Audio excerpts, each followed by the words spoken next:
27 బుధవారం ఉదయం 9:30 నుంచి భారత్పై అమెరికా విధిస్తోన్న 50% సుంకాలు అమల్లోకి వచ్చేసాయి.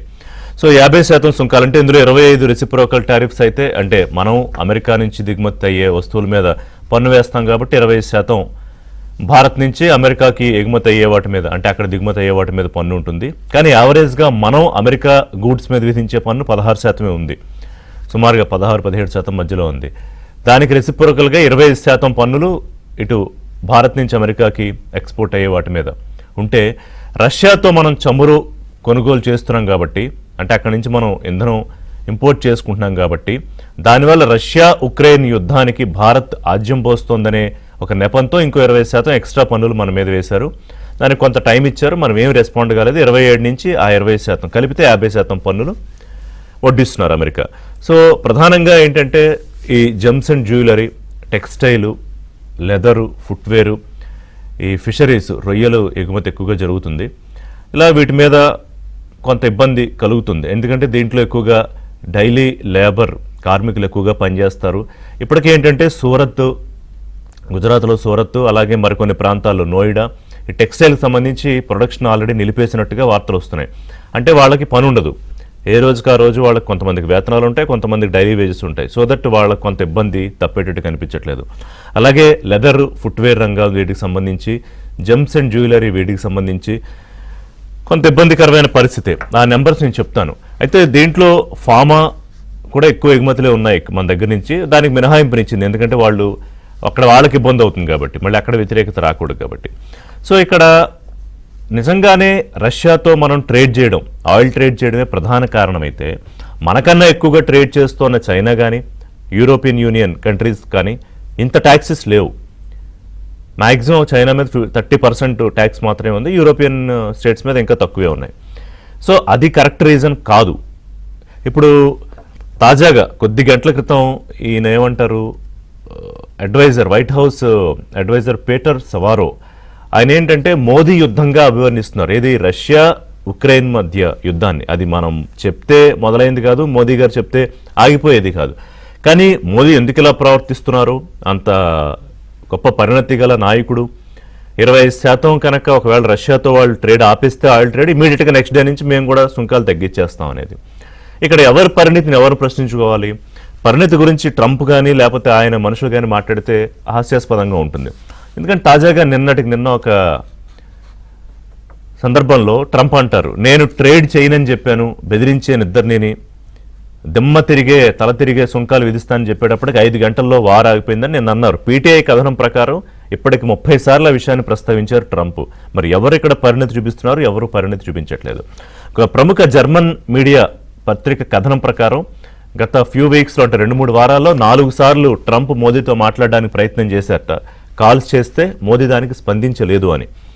అంటే నువ్వు నీ ఇష్టం వచ్చినట్టు పిచ్చి పిచ్చిగా ప్రవర్తిస్తే, ఏది పడితే అది మాట్లాడితే మేము దానికి బాధ్యులం కాదు, లేదా అసలు మేము మిమ్మల్ని పట్టించుకోము అని చెప్పదలుచుకున్నారా మోడీ? అంటే ఒక స్ట్రాంగ్ బీఫిటింగ్ రిప్లై, మేము మిమ్మల్ని నెగ్లెక్ట్ చేస్తున్నాం అని చెప్పడం ద్వారా ఒకవేళ బహుశా ఆ సంకేతాలు పంపిస్తున్నారా? అదొక పాయింట్.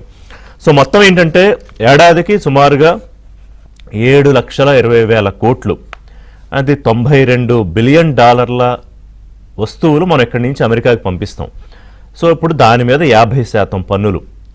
అంటే అందులో ఫార్మా, కొన్ని ఎలక్ట్రానిక్స్, సెమీ కండక్టర్స్, చిప్స్, ఇవేవో కొన్ని మినహాయింపులు ఉన్నాయి.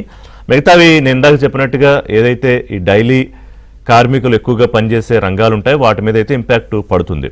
మరి దానికి మార్గం ఏంటి? ఒకటి, దీనికి సంబంధించి ఒక శాశ్వతమైన మార్గం చూసుకోవాలా. ఇవాళ ట్రంప్ బెదిరిస్తాడు, రేపు ఇంకొకరు బెదిరిస్తారు, ఇంకొకరు బెదిరించవచ్చు. మొత్తం దాదాపు ఎక్స్పోర్ట్స్ వల్ల మనకి వచ్చే ఇబ్బంది, ఒకవేళ ఈ ట్రేడ్ ఇలాగే టారిఫ్స్ కొనసాగితే, ఇప్పుడు వీళ్ళు ఏమంటున్నారంటే చాలామంది వ్యాపారవేత్తలు అనేక జాతీయ అంతర్జాతీయ మీడియాలతో మాట్లాడినప్పుడు, అసలు భారత్ ప్రతి ఏడాది మనం పంపించే దాని మీద 10-15% అదనపు సుంకం వేస్తేనే తట్టుకోవడం ఇబ్బంది, అలాంటిది అసలు 50% అంటే ఇంపాసిబుల్ అని వాళ్ళు చెప్పేది. సో ఇవాళ మన కరెంట్ జీడిపిలో సుమారు 2.5%, అంటే 2.2 నుంచి 2.5% జీడిపిలో అమెరికాకి ఎక్స్పోర్ట్ చేసే వాటి తాలూకా ప్రభావం ఉంటుంది. సో ఇప్పుడు అది దాదాపు 1% తగ్గిపోయే అవకాశం ఉంటుంది.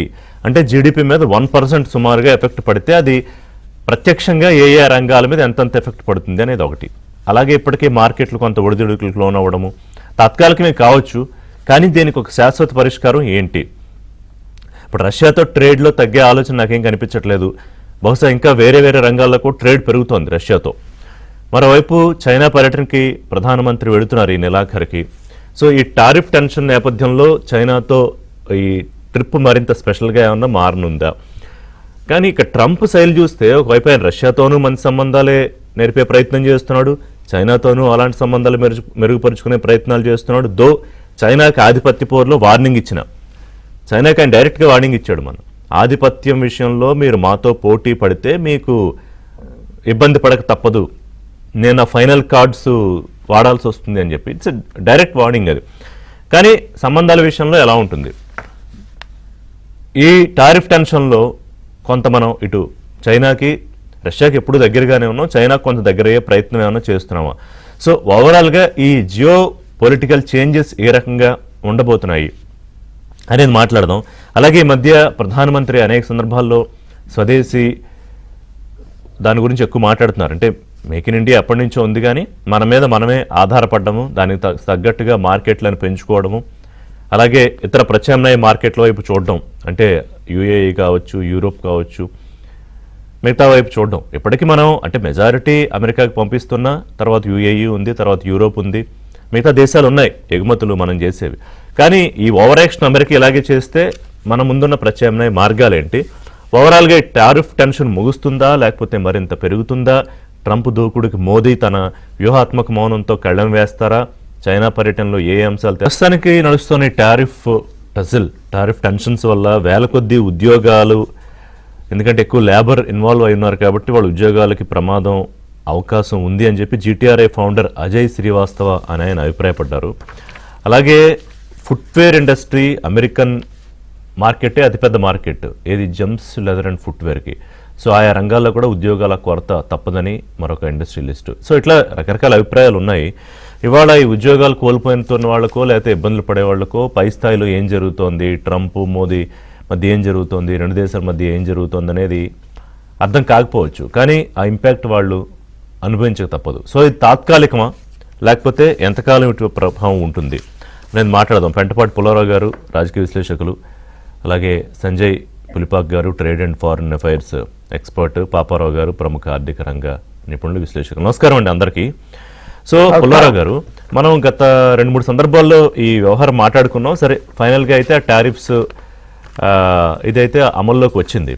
ఇవాళ ఇప్పుడు ఈ అడ్వైజర్ వైట్ హౌస్ ఆయన చెప్పిన దానికి తర్వాత ఈ ఇంకొక ఆర్థిక మంత్రి ఆయన చేసిన కామెంట్స్కి పొంతం లేదు. ఆయన ఏమంటారు, కేవలం అడ్వైజర్ ఏమో ఇది trade between Russia and India, oil trade అంటారు. ఈయనేమో అసలు అది ఒకటే కాదు, వాళ్ళిద్దరి మధ్య సంబంధాలు ఉన్నాయి, మంచి ఉన్నత స్థాయి సంబంధాలు ఉన్నాయి, ఇది కేవలం రష్యా చమురుకు సంబంధించింది కాదు అని. మరి ఇది దేనికి సంబంధించింది?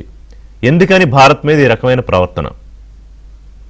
ఇవాళ అతి ప్రసిద్ధమైన news paper, American paper New York times ఏమని రాసిందంటే, అసలు చూస్తూ ఉంటే అసలు యుక్రెయిన్ యుద్ధానికి భారత్ అమెరికా మధ్య జరిగేది ఏం సంబంధం లేదు. యుక్రెయిన్ యుద్ధం అని వంకేదో పెట్టాడు. భారతదేశం మీద కోపం ఎప్పటి నుంచి వచ్చిందంటే, ఆయన ఏదో పాకిస్తాన్తో శాంతి తీసుకొచ్చాను, అక్కడి నుంచి వచ్చిన కూడా అంతా పర్సనల్ పాలిటిక్స్ ట్రంప్ ఒకటి.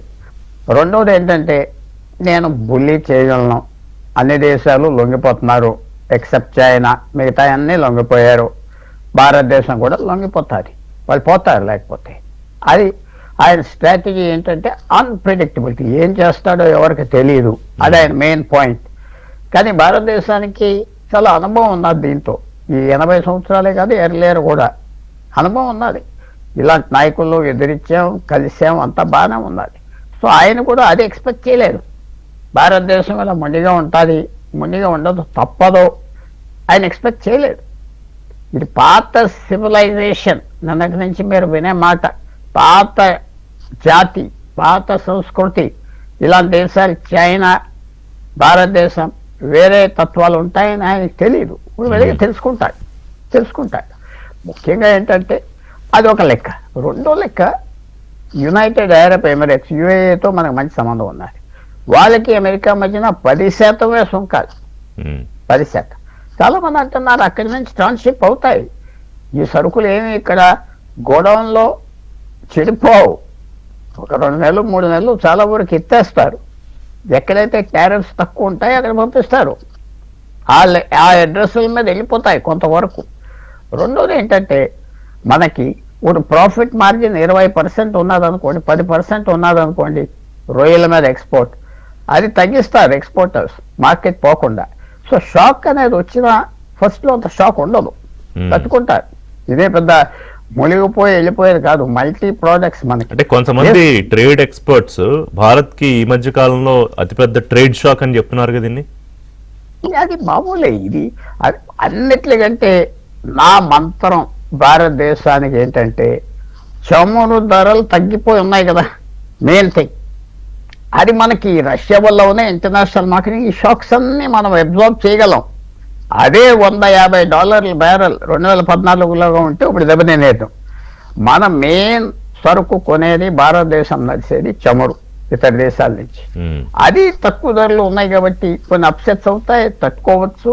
మెరీన్ ప్రోడక్ట్స్ మనం $8 బిలియన్ $9 బిలియన్ అమెరికాకు పంపిస్తున్నాం, తగ్గుతుంది. ఇతర దేశాలు కొంచెం లిఫ్ట్ చేస్తారు, అలా ఉంటాయి. ఇది అడ్జస్ట్మెంట్ ప్రాసెస్ జరుగుతుంది. నొప్పి ఉంటుందా? తప్పకుండా నొప్పి ఉంటుంది. కానీ ఇదొక పరిస్థితి. ఇది ఎక్కడికి వెళ్తుంది? యుద్ధం తగ్గిపోతుందా? తగ్గొచ్చు. పెరుగుతుందా? పెరగచ్చు. ఇది యుక్రెయిన్ గురించి కాదు, దేని గురించి కాదు. కానీ ఇప్పుడు ఇవాళ న్యూయార్క్ టైమ్స్ ఏమన్నదంటే అమెరికాలో అంతా ఆశ్చర్యపోయేది ఏంటంటే నువ్వు యుక్రెయిన్ నిలబెట్టేది భారతదేశం అంటున్నా, చైనా మీద ఎందుకు వేయలేదు, టర్కీ మీద ఎందుకు వేయలేదు, అలాగే జపాన్ మీద ఎందుకు వేయలేదు. చైనా మీద 250% వరకు వెళ్ళింది, రియాలిటీలో 30% ఉంది వాళ్ళ వచ్చేసింది. ఎందుకంటే చైనాతో వాళ్ళు పోరాడలేరు. చైనాతో పోరాడితే వాళ్ళ ఇండస్ట్రీ ఒక నెలలో ఆగిపోతుంది. చైనా సప్లై చేసేది మెయిన్ మ్యాగ్నెట్స్, రేర్ ఎర్త్స్ ఆప్ చేస్తే వీళ్ళ ఇంకా దివాలా, ఇంకేం లేదు అక్కడ. అది అర్థం చేసుకున్నారు, నోరు మోసుకొని కూర్చున్నారు, మాట్లాడట్లేదు. సో భారతదేశం బలం ఏంటి? భారతదేశాన్ని వీజాల మీద బెదిరిద్దాం, దాని మీద బెదిరిద్దాం. మీరు ఒక వ్యాపారస్తుడు అతని చేతిలో డబ్బు పవర్ ఉంటే ఎలా బిహేవ్ చేస్తాడు, అలా బిహేవ్ చేస్తున్నాడు. ఇప్పుడు మనం ఎలా బిహేవ్ చేస్తాం చెప్పలేము. రోజు రోజుకి ఎలాంటి ప్రెషర్స్ వస్తాయి. ఇప్పుడు జర్మన్ పత్రిక ఒక కథనం వచ్చింది కదా పుల్లారావు గారు, ఒక 4 సార్లు ప్రయత్నం చేశారట ట్రంప్, కానీ మోదీ రెస్పాండ్ అవ్వలేదు. అది ఈవేళ ట్రంప్ కమెంట్ చేశాడు. అతను కూడా చేసేదా లేదా నాకే తెలుసు, వాళ్ళకి తెలుసు, ఏదో అన్నారు, చేస్తుంటాడు. ట్రంప్ ఏంటంటే ఫోన్ కాల్ కావాలి నన్ను అన్నాడు. మోడీ ఫోన్ చేస్తే అన్ని ఆఫ్ చేస్తానన్నాడు. మోడీ ఫోన్ చేస్తే జపనీస్ ప్రధానమంత్రి చేశాడు, కొరియన్ ప్రధానమంత్రి చేశాడు, బ్రిటిష్ ప్రధానమంత్రి చేశాడు, అన్ని చెప్పుకోవటానికి.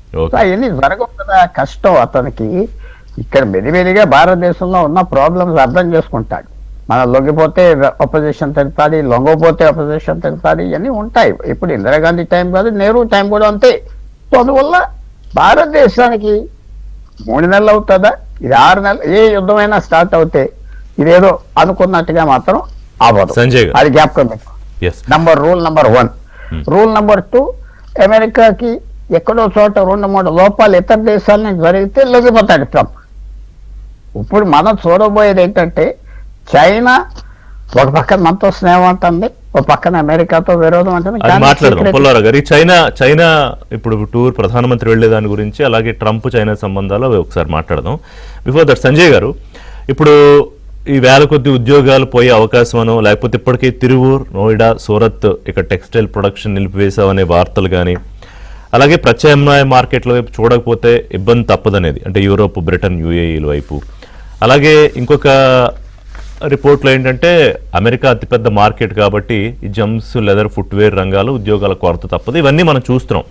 సో ఈ నేపథ్యంలో మనం ఓకే ఇప్పుడు కనుక లేదు, మేమేం తగ్గేది లేదు, ఇంకా రష్యాతో మేము ట్రేడ్ చేసుకుంటాం, ఆయిలా లేకపోతే ఇంకో ట్రేడా అని ట్రంప్కి మనం ఎదురు తిరిగినట్టే, ఎందుకంటే మోదీ గారు రెస్పాండ్ అవ్వలేదు కాబట్టి.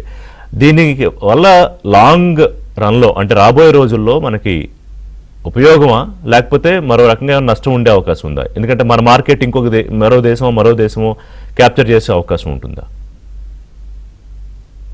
థ్యాంక్స్ అండి ఈ ప్రోగ్రామ్ కి ఇన్వైట్ చేసినందుకు. చాలా ఇంపార్టెంట్ పాయింట్ మీరు చెప్పింది, లాంగ్ రన్ లో దీని ఇంపాక్ట్ ఎలా ఉంటుంది అని. ఒకటి, ఫస్ట్ మనం చాలా గట్టిగా నిలబడాల్సిన అవసరం ఉంది, అది ఇప్పుడు మన ప్రభుత్వం చేస్తోందండి. ఎందుకంటే మనం కనుక ఈ విషయంలో గట్టిగా నిలబడబోతే రేపు వేరే ఇష్యూ మీద డిమాండ్ వస్తుంది. సో అందుకని మనం ఈ రోజు క్లియర్ గా కొన్ని రెడ్ లైన్స్ పెట్టాలి, రెడ్ లైన్స్ దాటడానికి వీల్లేదు అని చూడాలి. అఫ్ కోర్స్ నెగోసియేషన్ లో ఏమన్నా ఒప్పందాలు కుదిరితే లాంగ్ రన్ లో మనకి మంచిదే. కాకపోతే నా ఉద్దేశంలో ఇప్పటిదాకా ప్రభుత్వం చేస్తున్నది గట్టిగా నిలబడి వాదించడం, మన ఇంట్రెస్ట్ ని కాపాడటం చాలా ముఖ్యం అండి. మనం చూస్తున్నాం, వాళ్ళు రష్యా ఆయిల్ అన్నారు కాసేపు, ఇప్పుడేమో కాదంటున్నారు, వేరే అంశాలు ఉన్నాయంటున్నారు. సో ఎగ్జాక్ట్ గా వాళ్ళకి ఏం కావాలి అన్నది వాళ్ళు నిర్ణయించుకోవాల్సిన అవసరం ఉందండి. మీరు చెప్పినట్టు మన ఇండస్ట్రీలో కొన్ని సెక్టర్స్ కి చాలా ఇంపాక్ట్ ఉంటుంది. మనం దాదాపు $80 to $90 billion ఎక్స్పోర్ట్ చేస్తాం. అందులో 50% వాటి మీద పడితే కనుక చాలా ఇంపాక్ట్ ఉంటుంది. అది ఎగ్జాక్ట్ గా ఎంత అమౌంట్ అన్న దాని మీద మీరు చెప్తున్నట్టు డేటా వేరియేషన్ ఉందండి. కొంతమంది $40 billion గూడ్స్ మీద పడుతుంది అంటున్నారు, $40 billion. కొంతమంది $60 billion మీద పడుతుంది అంటున్నారు. సో ఓవరాల్ గా అయితే ఇంపాక్ట్ అయితే ఉంటుంది. ముఖ్యంగా మీరు చెప్పినట్టు జెమ్స్, జ్యువెలరీస్ వీటి మీద కూడా ఇంపాక్ట్ ఉంటుంది. కాకపోతే ఒకటి డైవర్సిఫికేషన్ చాలా అవసరము. ఉదాహరణకి యూరోప్ లోను అంటే ఇప్పుడు జెమ్స్, జ్యువెలరీస్, డైమండ్స్ ఇవన్నీ కూడా కొద్దిగా ధనిక వర్గానికి చెందిన, వేరే దేశాల్లో ధనిక వర్గానికి చెందిన వాళ్ళు కొనాల్సిన అవసరం ఉంటుంది. సో కాబట్టి మనం వీటిని మిడిల్ ఈస్ట్ కి, యూరోప్ కి తరలించొచ్చని కొద్దిగా రిపోర్ట్స్ వస్తున్నాయి. కాకపోతే ఈ డైమండ్స్ వీటిల్లో ఏంటంటే మనం సప్లై చైన్ లో ఒక భాగం అండి. ఉదాహరణకి రా డైమండ్స్ మన దగ్గరికి వస్తే మనం ఫినిష్ చేసి వాటిని అమెరికాకి పంపిస్తే వాటిని మళ్ళీ జ్యువెలరీలో పెడతారు. సో మనం డైరెక్ట్ గా మార్కెట్ లో అమ్మే కొన్ని ఐటమ్స్ లేవు, బికాస్ సప్లై చైన్ లో ఉన్నాం కాబట్టి. సో అలాంటి ఛాలెంజెస్ కొన్ని ఉన్నాయండి. సో అందుకనే మన గవర్నమెంట్ ఏం ఆలోచిస్తుందంటే కొన్ని సెగ్మెంట్స్ కి సబ్సిడీస్ ఇవ్వటం, ముఖ్యంగా ఎవరైతే కార్మికులు నష్టపోతున్నారో వాళ్ళకి డైరెక్ట్ బెనిఫిషియరీ సబ్సిడీస్ ఇవ్వచ్చా, అలానే ఎవరైతే లోన్స్ తీసుకున్నారో ఎక్స్పోర్టర్స్, ఆ లోన్స్ మనం కొద్దిగా డిలే చేయొచ్చా వాటి పేమెంట్స్, సో దట్ వాళ్ళు స్ట్రెస్ లో లేకుండా ఉండటానికి, ఇట్లాంటివి చూస్తున్నారండి. తర్వాత మినిస్ట్రీ ఆఫ్ కామర్స్ ఒక 50 to 60 కంట్రీస్ ఐడెంటిఫై చేసిందండి డైవర్సిఫికేషన్ కోసం. కొద్దిగా టైం పడుతుంది, బట్ ఓవరాల్ గా అయితే ఇది డైవర్సిఫై అయ్యే లక్షణాలు కనబడుతున్నాయి. ఇంకొకటి చాలా ఇంపార్టెంట్ ఏంటంటే అమెరికా కూడా చాలా గట్టిగా ఉంటుందండి. ఎందుకంటే ఇప్పుడు నిన్న రాబర్ట్ కెనడీ జూనియర్ అంటే వాళ్ళ హెల్త్ సెక్టర్ చూసే ఇన్ఛార్జ్ మినిస్టర్ ఒక ఇంపార్టెంట్ పాయింట్ చెప్పాడండి. సౌత్ ఏషియా నుంచి వస్తున్న షిరింప్స్ అంటే ప్రాన్స్ ఇవి ఉంటాయి కదా, వాటిలో కంటామినేషన్ చాలా ఎక్కువ ఉంది అంటున్నాడండి ఆయన. అంటే టోటల్ గా ఇండియా నుంచి వెళ్తున్న అగ్రికల్చర్ కానీ, ఫిషరీస్ కానీ అది టారిఫ్స్ తో సంబంధం లేకుండా రేపు పొద్దున్న ఎలా ఆపాలి అని అమెరికా ప్లాన్ చేస్తున్నట్టుంది. అమెరికా కన్వెన్స్ చేస్తుంది కూడా మనకి అది క్లియర్ గా. ఎందుకంటే అంత పెద్ద స్టేట్మెంట్ ఈ నిన్న ఇవాళ వచ్చిన న్యూస్ ఐటమ్స్ లో కూడా చూసినట్టయితే ఆయన ఒక చోట చెప్తున్నారు ఏమని, we stopped shipments that contaminated radioactive material అంటున్నారండి. ఏది మన ష్రింప్స్, ప్రాన్స్ వాటి. సో ఈ యుద్ధం, ట్రేడ్ యుద్ధం చాలా కాలం సాగేట్టుంది, గట్టిగా ఉంది. తొందరలోనే అగ్రిమెంట్ వస్తే మంచిది. ట్రేడ్ యుద్ధం మీరు అన్నట్టు చాలా కాలం సాగితే ఇక్కడ మేజర్ గా లాభపడేవి ఏంటంటే అది 2 నెలల్లో 3 నెలల్లో, ఒకవైపు చైనా, ఇంకోవైపు పాకిస్తాన్ కూడా. కరెక్ట్ గా ఈ రెండు ఏంటి, కొన్ని రంగాల్లో టెక్స్టైల్ ఇవాళ ఇది చూసుకుంటే బంగ్లాదేశ్ కూడా. సరిగ్గా ఈ 3 దేశాలు మనకి కొరకరాని కొయ్యలాగే ఉన్నాయి. పైకి ఎంత సంబంధాలు చైనాతో మెరుగుపడే ప్రయత్నం చేసినా సరే, పాకిస్తాన్ అలాగూ పూర్తిగా శత్రు దేశంగా ఉన్నా, బంగ్లాదేశ్ అటు ఇటుగా ఉన్నా. సో దానివల్ల వాళ్ళు ఆర్థికంగా లాభపడడానికి అంటే అమెరికా దానికోసమే ప్లాన్ చేసిందని అనలేం కానీ, బట్ ఎంతో కొంత భారత్కి అయితే ఇబ్బందేగా. ఖచ్చితంగా అండి. ఇప్పుడు ప్రపంచంలో ఉన్న టాప్ 2 కంట్రీస్ అంటే అమెరికా టారిఫ్స్ విధించడంలో ఉన్న టాప్ 2 కంట్రీస్ లో ఒకటి బ్రెజిల్, ఒకటి ఇండియా అండి. 50% ఉన్నాయి రెండు. దాని తర్వాత చైనా 30% అండి. తర్వాత మీరు చెప్తున్న బంగ్లాదేశ్, వియత్నాం ఇవి వస్తాయి. సో టెక్స్టైల్ రంగం తీసుకుంటే మన మీద 50% వేస్తే కనుక బాగుపడేది ఎవరు? చైనీస్ వాడు బాగుపడతారు. సో అమెరికా ఇలా ఎందుకు చేస్తోంది చైనీస్ బాగుపడే విధంగా అని చాలా అనుమానాలు వస్తున్నాయి, ఆలోచన వస్తుంది. అంటే అమెరికా, చైనా ఒక ట్రేడ్ అగ్రిమెంట్ కి వచ్చి ప్రపంచాన్ని ఎలా నడపాలి అని 2 దేశాలు కలిసి ఆలోచించాలా అన్న ఆలోచన ధోరణి. అంటే మళ్ళీ ఇంకో కాంట్రాడిక్షన్ ఉంది. నిన్నగా మొన్న ఎప్పుడో ఆయన చైనాకి ఆధిపత్యంలో నాతో నువ్వు పోటీ పడ్డావంటే నా కార్డ్స్, ఫైనల్ కార్డ్స్ తీస్తా అంటాడు ఆయన. మళ్ళీ ట్రంప్ ఇస్తానంటారు. కానీ నిజంగా చూస్తే కనుక అండి చాలా కన్సెషన్స్ ఇస్తున్నట్టు అనిపిస్తోంది చైనాకి. ఎందుకంటే చైనాలో కూడా ఒక ఫిలాసఫీ ఉంది ఏంటంటే great power new type of great power relations అంటారు. అంటే వాళ్ళు చెప్తుంది ఏంటంటే అమెరికా చైనా ఇద్దరం కొట్టుకోవాల్సిన అవసరం లేదు, మన ఇద్దరం కలిసి ఈ ప్రపంచాన్ని విభజించుకుని మనకు కావాల్సినట్టు పాలించుకోవచ్చు అన్న ఒక ఆలోచన విధానం చైనాలో కూడా ఉంది. అలానే మీకు గుర్తుందో లేదో ఒబామా టైంలో G2 అంటే గ్రూప్ ఆఫ్ 2 కంట్రీస్ అంటే చైనా అమెరికా కలిసి ప్రపంచాన్ని ఎలా నడపాలి అనే ఆలోచన కూడా అమెరికాలో కూడా కొన్ని వర్గాల్లో ఉందండి. సో కాబట్టి మనం అది గమనించాలి. అంతేకాదు నిన్న చూడండి మీరు 6 లక్షల చైనీస్ స్టూడెంట్స్ ని ఎవరైతే క్రిటికల్ టెక్నాలజీ రంగంలో PhDs కి వాటికి అలౌ చేయనన్న ట్రంప్ ఇవాళ అలౌ చేయటం మొదలెట్టారండి. 6 లక్షల మందికి వీసాలు ఇస్తామని చెప్తున్నారండి, ఇది చైనీస్ కి. ఇక్కడేమో మనకి H1B. సో అమెరికా చైనా మధ్య ఉన్న విరోధం నిజంగా అంత తీవ్రంగా ఉందా లేదా వాళ్ళిద్దరూ ఒక అగ్రిమెంట్ వైపు వెళ్తున్నారా, వెళ్తే కనుక దాని ఇంపాక్ట్ మన మీద ఎలా ఉంటుంది అని కూడా మనం ఆలోచించాల్సిన అవసరం ఉందండి. సో మనం చాలా కాంప్లికేటెడ్ సిచ్యువేషన్ లో ఉన్నాం. సో కాబట్టి గట్టిగా నిలబడాలి, బట్ లాంగ్ టర్మ్ ప్లానింగ్ చేయాలి, డైవర్సిఫికేషన్. జీడిపి మీద ఇంపాక్టో లేకపోతే ప్రత్యక్షంగా ఏ రంగాల మీద దీని ప్రభావం ఉంటుంది, ఏదో ఒక 15 రోజులు 20 రోజులు సరే మాక్సిమం 4 రోజులు అయితే ఏంటి, లేదా ఏమో ట్రంప్ ఆయన ఇవాళ ఒక మాట్లాడింది రేపటికి ఉండదు, రేపు మాట్లాడింది ఎల్లుండి ఉండదు. కానీ ఈ విషయంలో మాత్రం సుమారుగా ఒక 2 నెలల నుంచి మనకి 50% అన్న తర్వాత ఇప్పటికీ మార్పు రాలేదు, అమల్లో కూడా. అపరాగా నమస్కారం. ఇప్పుడు వైట్ హౌస్ అడ్వైజరు ఆర్థిక మంత్రి ఇద్దరు చేసే కామెంట్స్ కి అసలు పొంతం లేదు. అంటే ట్రంప్ ఎలా మాట్లాడుతున్నాడు వీళ్ళు కూడా అలాగే పొంతం లేకుండా మాట్లాడుతున్నారు. సో ఇప్పుడు ఆర్థిక ప్రభావం ఎలా ఉంటుందంటే ఎగుమతుల పునాదులను కదిలిచ్చేస్తుంది అంటే అతిశయోక్తి అవుతుందా? కానీ మరి భయాలు ఎందుకున్నాయి? కంపెనీలు మూతపడిపోతాయనో, లక్షల ఉద్యోగాలు పోతాయనో భయాలు ఎందుకున్నాయి? ఒకటి ఖచ్చితంగా ఎఫెక్ట్ ఉంటుంది సార్. పుల్లారావు గారు చెప్పే దానిలో ఏంటంటే ఆందోళనకరంగా ఉండదేమో అన్నట్లుగా ఆయన అభిప్రాయం నాకు అనిపిస్తుంది. దానిలో ఆయన చెప్పేది చమురు ధరలు తక్కువ ఉంటే మనకు ఉపయోగం అనే విషయాన్ని చెప్తున్నారు. అది నిజమే, చమురు ధరలు తక్కువ ఉంటే మనకి విదేశీ మారక ద్రవ్యం చాలా పొదుపు అవుతుంది, కాబట్టి మనకు ఆ మేరకు విదేశీ మారక ద్రవ్య నిల్వలు అధికంగా ఉంటాయి అనేది మంచిదే.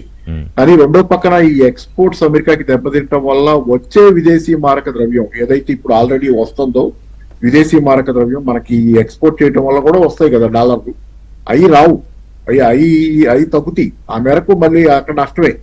అక్కడ ఆయిల్ ధర తక్కువ ఉండటం వల్ల రష్యా నుంచి తక్కువ కొనటం వల్ల మనం సేవ్ చేసుకునేది, ఇక్కడ ఎక్కువ మనం చేసే ఎగుమతులు ఆగిపోవటం వల్ల రావాల్సింది రాకపోవటం వల్ల విదేశీ మారక ద్రవ్యం ఆ మేరకు గ్యాప్ వస్తుంది. కాబట్టి దానివల్ల మనకి పెద్దగా మిగిలేదే ఉండదు.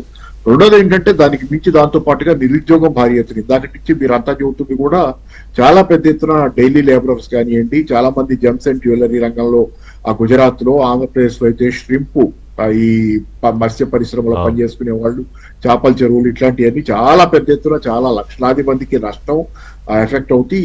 చాలా ప్రభావం చూపిస్తుంది. కాబట్టి ఏంటి దీని ఎఫెక్ట్ లేదని అనుకోవడానికి ఉండదు. చాలా పెద్ద ఎత్తున 50% టారిఫ్స్ ప్రభావం భారతదేశం మీద చాలా తీవ్రంగా పడుతుంది. తర్వాత మీకు ఒకసారి కనుక మీకు ఎక్స్పోర్ట్స్ దెబ్బతింటే తర్వాత మనకి అమెరికాతో ఒప్పందం కుదిరినా, అమెరికా తగ్గి కానీ ఏదైనా జరిగి కానీ మళ్ళీ తిరిగి 50% టారిఫ్స్ ఎప్పటికే తగ్గాల్సిందే. తగ్గినా కానీ ఏమవుతుందంటే ఒకసారి వ్యాపారం దెబ్బతిన్న తర్వాత, ఎక్స్పోర్ట్స్ దెబ్బతిన్న తర్వాత తిరిగి కోలుకోవటం కష్టం. ఎందుకంటే మీకు ఉదాహరణ చెబుతా, గతంలో చైనా అమెరికా మధ్య పెద్ద ఎత్తున అమెరికా నుంచి చైనాకి సోయాబీన్స్ ఎక్స్పోర్ట్స్ అయ్యాయి. అది ట్రంప్ ఫస్ట్ టర్మ్ లో ఈ సోయాబీన్స్ ఎక్స్పోర్ట్స్ కి దెబ్బతగిలింది. ఎందుకంటే చైనా వాటి మీద రెస్ట్రిక్షన్స్ పెట్టింది. ట్రంప్ తన మీద ట్రేడ్ రెస్ట్రిక్షన్స్ పెడుతున్నాడనే దాంతో చైనా కూడా అమెరికా నుంచి వచ్చే సోయాబీన్స్ దిగుమతిని భారీ ఎత్తున ఆపేసింది. దాంతో ఏమైంది, సోయాబీన్ రైతులు అమెరికాలో నష్టపోవటం మొదలైంది. అమెరికా సోయాబీన్ రైతులు నష్టపోయారు. ఆ మేరకు చైనా బ్రెజిల్ నుంచి కొనుగోలు చేస్తుంది సోయాబీన్స్. ఆ తర్వాత ఇప్పటికీ ఆ పరిస్థితి మారలేదు సార్.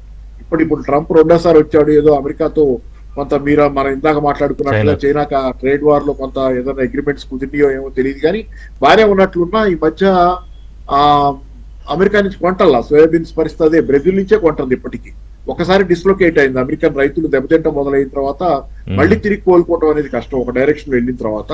అట్లాంటి పరిస్థితి మనకు కూడా మళ్ళీ లెదర్ లో కానీ, టెక్స్టైల్స్ లో కానీ, షిప్ లో కానీ ఇట్లాంటివి వస్తే శాశ్వత ప్రాతిపదిక మీద దెబ్బతినే అవకాశం, లాంగ్ టర్మ్ లో దెబ్బతినే అవకాశం ఎక్కువ.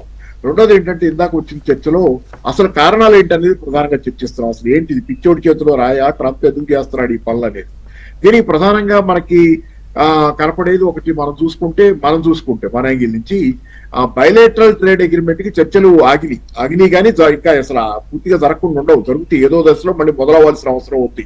కాబట్టి బైలేటరల్ ట్రేడ్ అగ్రిమెంట్ గురించి చర్చలు ఒక దశకు వచ్చినప్పుడే టారిఫ్లు వేశాడు ట్రంప్. గుర్తుపెట్టుకోండి మీరు, ఇక్కడ మీకు 50% టారిఫ్లకి 25% నార్మల్ టారిఫ్స్ ప్లస్ 25% రష్యా నుంచి పెనాల్టీ అది రెండు ఎందుకు ఎప్పుడైనా బైలేటరల్ ట్రేడ్ అగ్రిమెంట్ చర్చలు జరుగుతున్న తరుణంలో అమెరికా ప్రతినిధి బృందం భారతదేశానికి వచ్చి ఆ చర్చలు కొనసాగించాల్సిన సమయంలో ఇది మెడ మీద కత్తి పెట్టాడు. అంటే దాని అర్థం ఏంటి, బైలేటరల్ ట్రేడ్ అగ్రిమెంట్ లో లొంగి వచ్చేసేయి అనేది. కానీ కంటిన్యూ చేస్తున్నాడు. ఎస్, అప్పటికే మనం లొంగలేదు కాబట్టి ఆ ట్రేడ్ అగ్రిమెంట్ చర్చలకి వాళ్ళు రాలేదు, ఆగిపోయారు, చర్చలకి రాలేదు. అలాగే ఏంటంటే ఈ టారిఫ్స్ కంటిన్యూ చేస్తున్నాడు. ఎందుకంటే మనం అగ్రికల్చర్ డైరీలో భారతదేశాన్ని ఓపెన్ చేస్తామని ఒప్పుకోటల్లా మొండికేస్తున్నాం, అందుకని ఇది కంటిన్యూ అవుతుంది. రెండోది ఏంటంటే మనం పాక్ ఇండియా వార్ టైంలో బహుశా ఇది కూడా కోపం కావచ్చు, ఈ యుద్ధం ఆపింది నేనేనని చెప్పి ట్రంప్ మాట్లాడితే మన వాళ్ళంతా గట్టిగా కాదు, ఆయనకేం సంబంధం లేదు, మేమే పాకిస్తాన్ వాళ్ళ రిక్వెస్ట్ మీద ఆపామని చెప్పి చెబుతున్నారు. ఇది కూడా ట్రంప్ కు బాగా గాయం ఉంది. మూడోది ఏంటంటే నోబెల్ ప్రైజ్ విషయంలో పాకిస్తాన్ బాగా ఉబ్బేస్తుంది ట్రంప్ ని. భారతీయులు ఎవరు ఆ విషయంలో, భారతదేశ నాయకత్వం ఎవరు నోబెల్ ప్రైజ్ ఇవ్వమని ట్రంప్ కు మాట్లాడటల్లా. ఇక తర్వాత కారణాలు నవారో చెబుతున్నాయి. ఎవరైతే అడ్వైజర్ ఉన్నారో ఇందా మీరు ప్రస్తావించిన అమెరికా ట్రంప్ అడ్వైజర్ ఎవరైతే ఉన్నారో ఆయన చెబుతున్న కారణాలు ఏంటంటే భారతదేశ తీరు వేరుగా ఉంది, చైనా తీరు వేరుగా ఉంది. చైనా మీద మీరు ఎందుకు టారిఫ్లు వేయలేదు, ఆయిల్ చైనా కూడా రష్యా నుంచి పట్టింది కదా అంటే దానికి కారణాలుగా ఆయన చెబుతుంది ఏంటంటే చైనా రష్యా నుంచి ఎప్పటి నుంచో వ్యాపారం చేస్తుంది, యుక్రెయిన్ యుద్ధం ముందు నుంచి వ్యాపారం చేస్తుంది.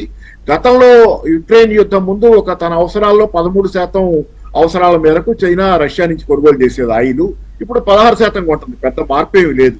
కానీ భారతదేశం 1% లోపుకునేది రష్యా యుక్రెయిన్ యుద్ధానికి ముందు, ఇప్పుడు అది 35% దాకా రష్యా నుంచి అది కొంటుంది. కాబట్టి ఇంత పెద్ద ఎత్తున అవకాశాన్ని ఆసరాగా చేసుకున్న యుక్రెయిన్ రష్యా యుద్ధాన్ని అసలు ఆయన మోదీ యుద్ధం, ఇది పుతిన్ యుద్ధం కాదు మోదీ యుద్ధం అన్నాడు. అదే ఆ అవసరాన్ని ఆసరాగా చేసుకుని కొంటున్నారు. కాబట్టి చైనా పరిస్థితుల్లో ఏ మార్పు లేదు. రష్యా యుక్రెయిన్ యుద్ధం తర్వాత వాళ్ళు అలాగే ఉన్నారు.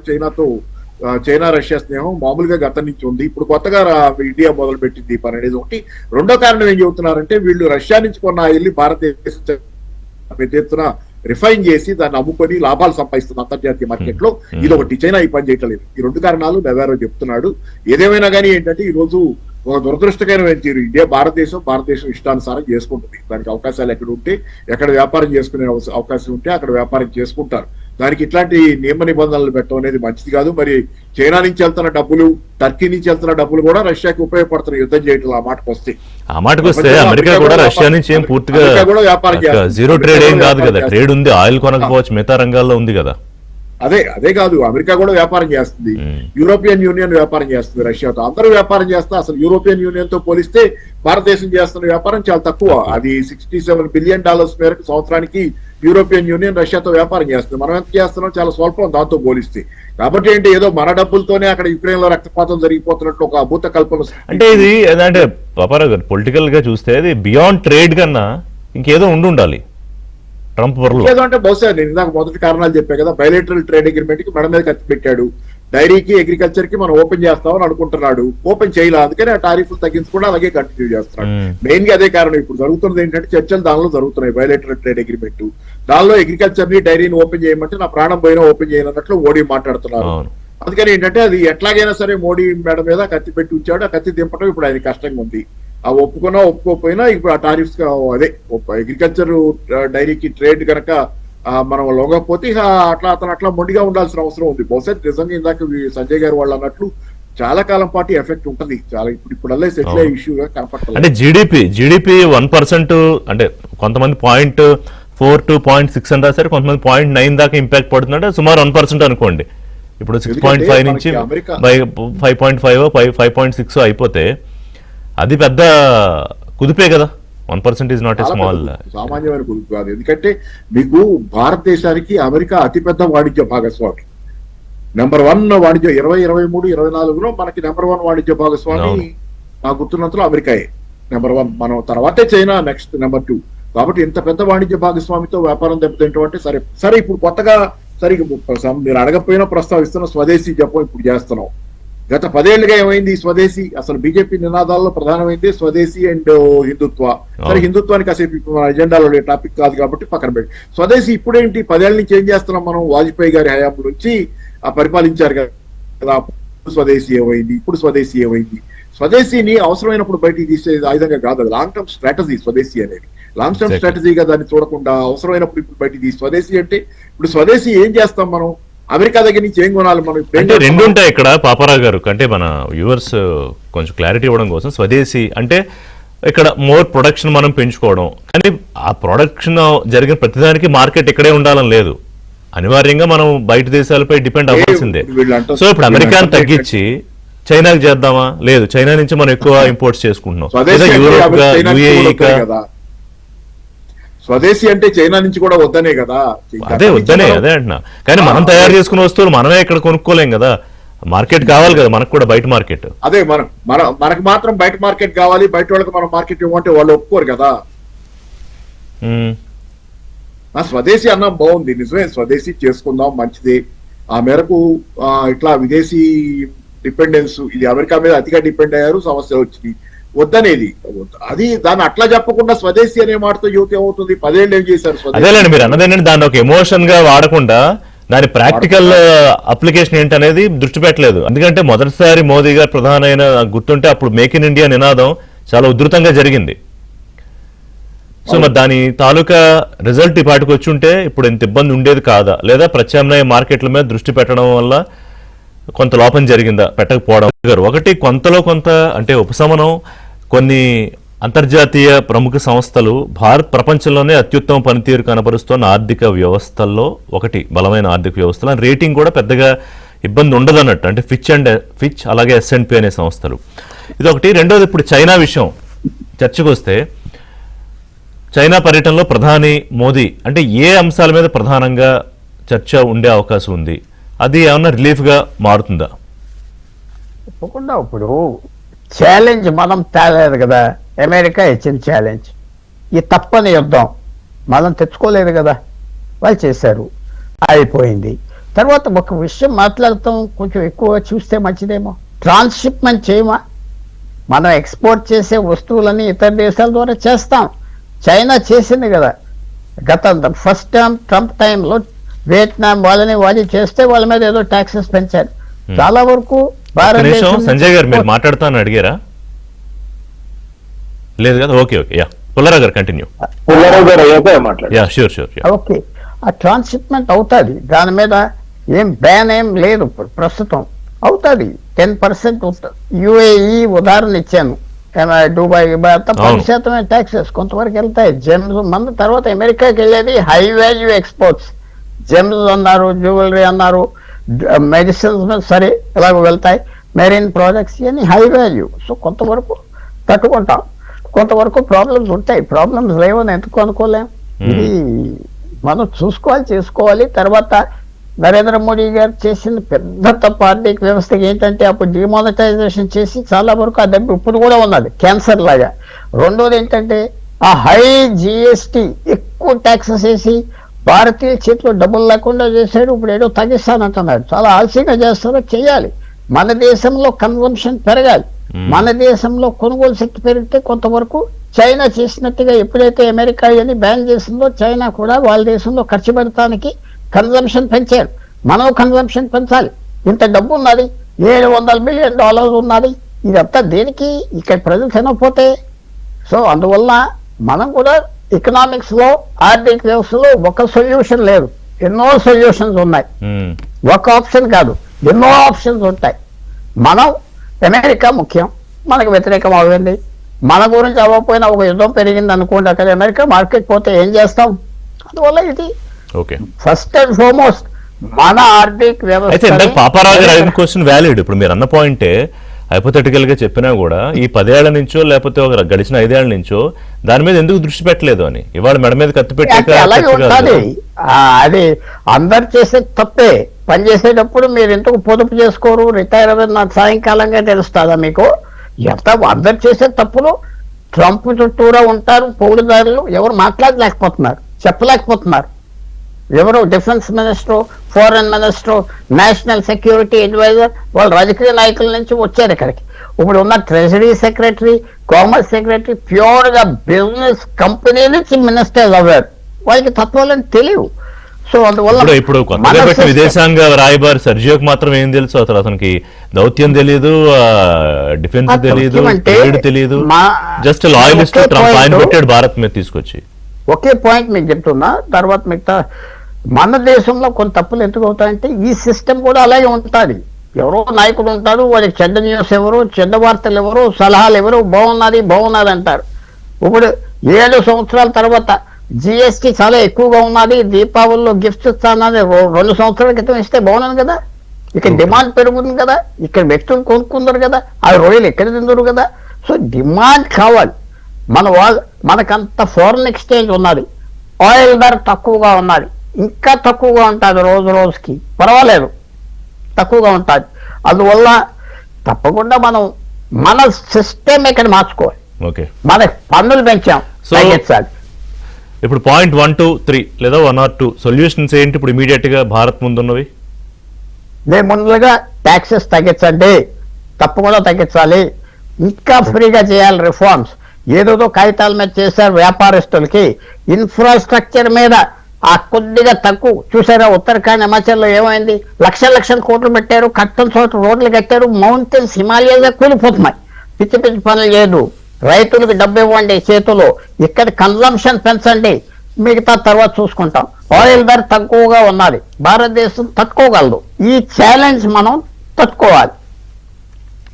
సంజయ్ గారు, ఒకటి ముందు ట్రాన్స్షిప్మెంట్ గురించి చెప్పారు కాబట్టి పుల్లారావు గారు, అండ్ నేను జస్ట్ ఇప్పుడే ఏదో రిఫర్ చేస్తే యుఎస్ చైనా ట్రేడ్ వార్ సమయంలో కొంచెం ఏదో సీరియస్ శాంక్షన్స్ యుఎస్ పెట్టుకుంది. అంటే not only the port country కాకుండా ఆరిజిన్ కంట్రీ మీద కూడా కొంత నిఘా పెడుతోందని. సో దట్ అప్పుడు మనం సింగపూర్ నుంచో దుబాయ్ నుంచో చేయడం కూడా సులువు కాదేమో. 2 విషయాలండి, మీరు చెప్పింది కరెక్ట్, పుల్లారావు గారి ట్రస్ట్ కూడా కరెక్ట్. అంటే థర్డ్ కంట్రీ నుంచి పంపించేప్పుడు మనం ఎలా పంపించాలి, అక్కడ కంటెంట్ కొద్దిగా యాడ్ చేస్తే కనుక మనం పంపించచ్చండి వేరే కంట్రీ నుంచి. థర్డ్ కంట్రీ ఆరిజిన్ రూల్స్ అని ఉంటాయి. అంటే ఒక కంట్రీ మీద టారిఫ్స్ పెడితే దాన్ని తప్పించుకోవడానికి చైనా చేస్తుంది చాలా. ఉదాహరణకి కంబోడియా నుంచి చాలా టెక్స్టైల్స్ యూరోప్ కి, యునైటెడ్ స్టేట్స్ కి పంపిస్తుంది. ఒక చొక్కా కనుక, ఒక షర్ట్ కనుక తీసుకెళ్లి కంబోడియాకి తీసుకెళ్తే అక్కడ గుండీలు కుట్టి కొంత వాల్యూ ఎడిషన్ చేసి పంపించేస్తారు. సో అలాంటివి చెయ్యొచ్చు. కానీ అవి కూడా వాటి మీద అమెరికా వాళ్ళు కొద్దిగా గట్టిగా వ్యవహరించారు. అందుకే కంబోడియా మీద మనం ఇప్పుడు అంటే వాళ్ళు దాంట్లో ఏఐని కూడా వాడుతున్నారట, ఏఐని వాడటం అవన్నీ నడుస్తాయి. అందుకనే కంబోడియా, వియత్నాం మీద, తర్వాత బంగ్లాదేశ్ మీద మొదట్లో కొద్దిగా ఎక్కువ వేయటం జరిగింది, ఇప్పుడు తగ్గించడం జరిగింది. ఏమిటంటే వాళ్ళని హెచ్చరించారు, మీ దేశం నుంచి చైనా గూడ్స్ వస్తే కనుక మా దేశంలోకి. సో మనకు కూడా అలాంటి ప్రాబ్లమ్స్ ఉంటాయి థర్డ్ కంట్రీ నుంచి వెళ్తే. కాకపోతే మనం ఆలోచించాల్సింది ఏంటంటే థర్డ్ కంట్రీలో మనం ఏమన్నా యాడ్ చేయొచ్చా. తర్వాత 2వ అంశం అండి, వేరే దేశాలకి డైవర్సిఫై చేయడం అంత తేలిక కాదండి. ఇప్పుడు ఉదాహరణకి మీరు రష్యా తీసుకోండి, రష్యా జీడిపి $2 billion, మనం $4 billion.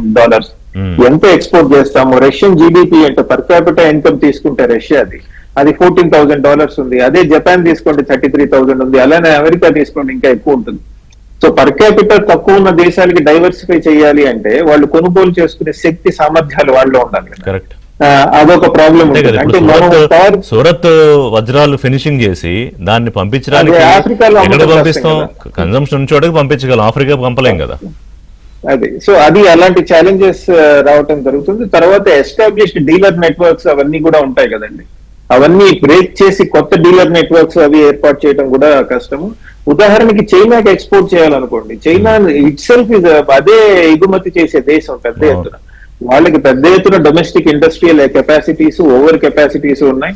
అలాంటి తరుణంలో మన నుంచి తీసుకుంటారా వాళ్ళు? ఇప్పుడు ఉదాహరణకి మనం అమెరికాకి $9 billion ఫార్మాసిటికల్స్ ఇస్తూ ఉంటే చైనాకి మనం కేవలం $350 million, బిలియన్ ఎక్కడ, $9 billion ఎక్కడ, $350 million ఎక్కడ. సో అది ప్రాబ్లం వస్తుందండి. ఈ తర్వాత ఇందాక మనం స్వదేశీ గురించి మాట్లాడుతున్నప్పుడు చాలా చక్కటి పాయింట్ చెప్పారు ఆయన. మన దగ్గర వస్తున్న ప్రాబ్లం నా ఉద్దేశంలో స్వదేశీకి సంబంధించి అది కేవలం గవర్నమెంట్, పొలిటికల్ పార్టీస్ కే మాట్లాడుతున్నారు, కానీ ఆర్థిక రంగంలో మిగతా యాక్టర్స్ అందరూ, మిగతా ప్లేయర్స్ ఎవరైతే ఉంటారో వాళ్ళు ఆ ఆలోచనని తమలో ఇంటర్నలైజ్ చేసుకున్నారా అని ఆలోచించాలండి. ఉదాహరణకి మీరు ఈస్ట్ ఏషియా తీసుకోండి, గవర్నమెంట్ ఆర్డర్ ఏమీ లేదు. కానీ ఇండియన్ సాఫ్ట్వేర్ సెక్టర్ అక్కడ అంత పెద్దగా యూరోప్ తో పోలిస్తే తక్కువ. ఎందుకంటే వాళ్ళ ప్లేయర్స్ కి వాళ్ళే స్పేస్ ఇస్తారు. అంటే ఇంత చీప్ గా మనం సాఫ్ట్వేర్ సెక్టర్ సర్వీసెస్ ఇవ్వగలిగిన యూరోప్, అమెరికాకి జపాన్ లేదా సౌత్ కొరియా మిగతా మార్కెట్స్ లోకి మనం ఎందుకు బ్రేక్ అవ్వలేకపోతున్నాం? ఎందుకంటే వాళ్ళ దేశంలో ఉన్న స్వదేశీ పాయింట్స్ ఏవైతే ఉన్నాయో అవి వాళ్ళ ఇండస్ట్రీలో ఇన్కల్కేట్ చేసుకున్నారండి. వీలైతే మన దగ్గర ఉన్న వాడి దగ్గర కొద్దిగా ఎక్కువైనా వాడితో పనిచేసి క్వాలిటీ ఇంప్రూవ్ చేసి వాడి దగ్గర కొందామని ఇష్టపడతారు. కానీ చాలా మంది సౌత్ ఈస్ట్ ఏషియా, ఈస్ట్ ఏషియాలో అటువంటి ఆలోచన ధోరణి మన దేశంలో మన కార్పొరేట్ సెక్టర్స్ లేదా మన చిన్న ఇండస్ట్రీస్ మనకు కూడా మనం డెవలప్ సంజయ్ గారు, చేస్తాం. కొంతమందికి అనుమానం ఏంటంటే ఇప్పుడు 16% ఉంది ఏది యుఎస్ నుంచి ఇండియాకి ఎక్స్పోర్ట్ అయ్యే గూడ్స్ మీద. వాల్యూ ఇస్ ఆల్మోస్ట్ ఒక $10 బిలియన్ అటు ఇటుగా $83 to $84 బిలియన్ ఉంది. సో రెసిప్రోకల్ టారిఫ్స్ ఇండియా వెయ్యగలదా వేయలేదా అనేది? అంటే మనం అమెరికా మీద రెసిప్రోకల్ టారిఫ్స్ వేస్తే వాళ్ళు ఎట్లా స్పందిస్తారు అనేది మనం ఆలోచించాలండి. బికాజ్ మనకి వాళ్ళకి మధ్య ఆర్థికంగా చాలా వ్యత్యాసం ఉంది కదా. వాళ్ళకి స్పేస్ ఎక్కువ ఉంది, మనకంత లేదు. సో మనం తిరగబడి వాటి మీద టారిఫ్స్ వేసాం అనుకోండి, ఉదాహరణకి అనుకున్న ఫార్మస్యూటికల్ ప్రోడక్ట్స్ ఆపామనుకోండి, వాళ్ళు ఎట్లా రెస్పాండ్ అవుతారు? వాళ్ళు ఖచ్చితంగా రెస్పాండ్ అవుతారు. సర్వీస్ సెక్టర్, సాఫ్ట్వేర్ అవన్నీ కూడా ఆపితే తీవ్రమైపోతుంది. అప్పుడు మన మీద ఇంపాక్ట్ ఎలా ఉంటుంది? సో నా ఉద్దేశంలో అందుకని మనం చాలా అది జాగ్రత్తగా చూసుకోవాల్సిన అవసరం ఉందండి. తర్వాత ఈ జర్మన్ న్యూస్ పేపర్స్ లో వాటిల్లో ట్రంప్ ఫోన్ చేస్తే మోడీ తీయలేదు, వాస్తవాలు అయ్యుండొచ్చండి. కానీ దాన్ని వాళ్ళు ఏం చేస్తున్నారంటే నా ఉద్దేశంలో ఒక పర్సనలైజ్ చేస్తున్నారంటే ఇదేదో భారత ప్రభుత్వంలో కొంతమంది పాలసీ మేకర్స్, ప్రధానమంత్రి ఆయన చుట్టూ ఉన్న వాళ్ళు కొద్దిగా విషియేట్ చేస్తున్నారు అని వచ్చే విధంగా కూడా రాయటం జరుగుతోందండి. అది కూడా మనం గమనించాలి. That is all part of communication warfare అంటాం కదా, మన ఆలోచన విధానాన్ని మార్చే విధంగా. So but there is a structural problem. ఉదాహరణకి అగ్రికల్చర్ తీసుకోండి మీరు. ఇండియాలో అగ్రికల్చర్ మోడర్నైజ్ చేయడానికి మనం ఫార్ములాస్ పెట్టాం. అవి మంచిదా చెడ్డదా అని వదిలేండి కాసేపు. అమెరికాలో ఉన్న సివిల్ సొసైటీ ఆర్గనైజేషన్స్, అమెరికాలో ఉన్న Khalistani forces, Justin Trudeau Canada prime minister, వాళ్ళందరూ వాటిని అపోజ్ చేసే విధంగా మాట్లాడారు కదా. ఒక ఇండియన్ కార్పొరేట్ సెక్టర్ తో పనిచేయలేనటువంటి ఫార్మింగ్ సెక్టర్ రేపు అమెరికాతో ఎలా కంపీట్ చేస్తుందండి? రైట్. పాపారావు గారు ఏం చెప్తారు? పాపారావు గారు ఫైనల్ గా అంటే ఒకటి నిజం, దేశీయంగా వినియోగం పెంచుకోవాలి. అది ఇమీడియట్ గా చేయడానికి అవకాశం ఉంది. ఎగుమతులు నిజమే డైవర్సిఫై చేయడం సంజయ్ గారు చెప్పినట్లు అంత ఈజీ కాదు. చాలా చోట్ల కొనుగోలు శక్తి ఉండాలి. రెండోది ఏంటంటే ఆల్రెడీ ఆ మార్కెట్ లో అమ్ముకునే వాళ్ళు ఎవరో వాళ్ళు ఉంటారు, వాళ్ళని రిప్లేస్ చేసి మనం వెళ్ళగలగాలి కాదు. అయినా కానీ మొన్న రష్యా వెళ్ళినప్పుడు మన నాయకులు కొంత వాళ్ళు షింప్ లాంటి కానీ అంటే మత్స్య ఎగుమతులు మన ఈ కొనటానికి వాళ్ళు కొంత కొన్ని విషయాల్లో మనకి వ్యాపారంలో అనుకూలంగా ఉండటానికి మన దగ్గర నుంచి దిగుమతులు చేసుకోవడానికి వాళ్ళు అంగీకరించారు. కొంత ఆ మేరకు అది ప్రయోజనం. రెండోది ఏంటంటే ఇక్కడ మీకు ఇప్పుడు చైనా వెళ్తున్నారు కాబట్టి మోడీ గారు చైనాతో కూడా కుదిరే ఒప్పందాలు ఏమేమి ఉంటాయని. ఎందుకంటే మీకు గమనిస్తే మీరు మత్స్య ఎగుమతుల్లో భారతదేశం చాలా పెద్ద స్థానం, మన ష్రింప్ ఎగుమతుల్లో చాలా పెద్ద స్థానం. చైనా కూడా చాలా పెద్ద ఎత్తున నాన్ వెజిటేరియన్ కన్జ్యూమ్ చేసే దేశం, మాంసాహారం కన్జ్యూమ్ చేసే దేశం చాలా పెద్ద ఎత్తున. వాళ్ళు చాలా పెద్ద ఎత్తున అమెరికా నుంచి కూడా ఆ పోర్క్ ఇలాంటివి దిగుమతి చేసుకుంటున్నారు కాబట్టి షింప్ కూడా వాళ్ళు దిగుమతి చేసే అవకాశాలు ఉన్నాయి. నేను కూడా చూసినప్పుడు 10 రోజులు ఉన్నాను అప్పుడు 2015లో. వాళ్ళు చాలా పెద్ద ఎత్తున షింప్ అయితే వాళ్ళు వినియోగిస్తారు వాళ్ళు. కాబట్టి ఆ మార్కెట్ ఒకటి మనకు ఓపెన్ అయ్యే అవకాశం. జెమ్స్ అండ్ జ్యువెలరీ మనం ఏదో అమెరికా మాత్రమే కొనగలదని అనుకుంటున్నాం, దానికి దేశం అని. లగ్జరీ గూడ్స్ ఎక్కువ కొంటుంది ఈ రోజు ప్రపంచంలో చైనా ప్రజలే లగ్జరీ గూడ్స్ ఎక్కువ కొంటున్నారు. లగ్జరీ మార్కెట్ చైనాలోనే ఉంది. చాలా పెద్ద ఎత్తున చాలా పెద్ద బ్రాండ్లు, లగ్జరీ బ్రాండ్స్ అన్ని చైనాలో బాగా పోతాయి అమెరికాలో కంటే. కాబట్టి అవి కూడా మనం జెమ్స్ అండ్ జ్యువెలరీ కూడా ఫీల్ అయితే మార్కెట్ చూసుకోవచ్చు. అంటే గవర్నమెంట్ డెసిషన్స్ ఎలా ఉంటాయో కొన్ని రోజులైతే నడిచేలా కనిపిస్తోంది. ఎందుకంటే భారత ప్రభుత్వం ప్రస్తుతానికి సైలెంట్ గా ఉండడం, అటువైపు నుంచి ఇంకా రకరకాలుగా పొంతలేని కామెంట్స్ చేయడం, బట్ ఎక్కడొక్కడ కన్క్లూజన్ అయితే